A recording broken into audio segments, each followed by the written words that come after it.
नमस्कार. निसर्ग राजा हवामान अंदाजामध्ये आपणा सर्वांचं हार्दिक स्वागत आहे. आज 7 एप्रिल 2026 आहे. मागील व्हिडिओमध्ये आपण सांगितलं होतं 3 एप्रिलच्या की गुजरातला जो लागून भाग आहे त्या भागांमध्ये तुरळक ठिकाणी पावसाची शक्यता महाराष्ट्राच्या काही भागांना आहे. जसं की उत्तर महाराष्ट्राचा जो भाग आहे जो गुजरातला लागून आणि इकडं मध्य प्रदेशला लागून तुरळक ठिकाणी राहील.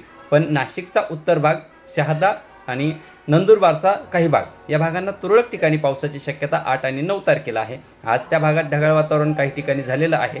उद्याकडे आणि परवाकडे बऱ्याच ठिकाणी ढगाळ वातावरण होऊन मेघगर्जनेसह काही ठिकाणी पावसाची शक्यता राहणार आहे. मुंबईपासून उत्तरेचा भाग संपूर्ण त्या भागांना सुद्धा ठिकठिकाणी पावसाची शक्यता राहणार आहे. त्यामुळे त्या शेतकऱ्यांनी सुद्धा आपल्या पिकांची झाकणी करून घ्यायची आहे, झाकायचे आहे. आणि छत्रपती संभाजीनगर जिल्ह्यात सुद्धा काही प्रमाणात ढगाळ वातावरण होणार आहे, सरसकट नाही.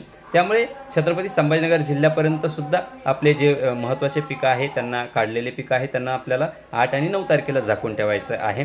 आणि त्यानंतर आपण एक पाऊस सांगितला होता, पश्चिम महाराष्ट्राचा जो कर्नाटक राज्याला लागून भाग आहे त्या भागांना तुरळक ठिकाणी राहणार आहे. तो 16 ते 21 दरम्यान तुरळक ठिकाणी त्या भागांमध्ये पाऊस राहणार आहे. इकडे मराठवाड्याचा बी काही तेलंगणाला लागून भाग आहे आणि कर्नाटकला लागून भाग आहे, त्या भागांना सुद्धा तुरळक ठिकाणी पाऊस राहणार आहे. त्यामुळे तिकडच्या शेतकऱ्यांनी सुद्धा आपल्या पिकांची झाकणी करायची आहे, झाकपाक करायची आहे.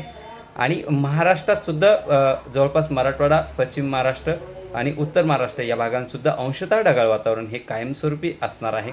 टेम्परेचरचं प्रमाण हे हळूहळू वाढत आहे. सध्याच्या कंडिशनला काही ठिकाणी 32 अंश सेल्सिअसपर्यंत तापमान आहे, तर काही ठिकाणी 36पर्यंत तापमान गेलेलं आहे. 32 ते 36 दरम्यान राज्यामध्ये सध्याच्या कंडिशनला टेम्परेचरचं प्रमाण आहे. आणि पुढील 8 ते 10 दिवसात हे प्रमाण 40+ जाणार आहे.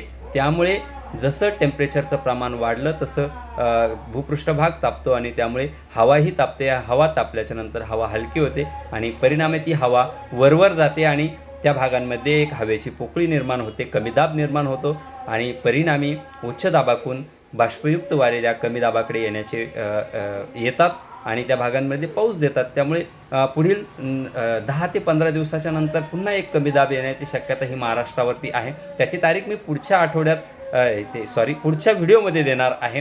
तोपर्यंत जे आपले पिकं आहे ते आपल्याला 10 दिवसाच्या आतमध्ये काढून घ्यायचे आहे. एप्रिलच्या शेवटपर्यंत हा पाऊस होऊन जाणार आहे. तरी पण त्याची तारीख आपण पुढील व्हिडिओमध्ये देणार आहे. कोणत्या कोणत्या जिल्ह्याला पडणार आहे त्याचासुद्धा आपण डिटेल देणार आहे. तरी पण मराठवाडा आणि पश्चिम महाराष्ट्राचा जो तेलंगणाला आणि कर्नाटक राज्याला लागून जो भाग आहे त्या भागांमध्ये काही ठिकाणी पावसाची शक्यता राहणार आहे. त्यामुळे तिकडच्या शेतकऱ्यांनी झाकपाक करून ठेवायची आहे. धन्यवाद.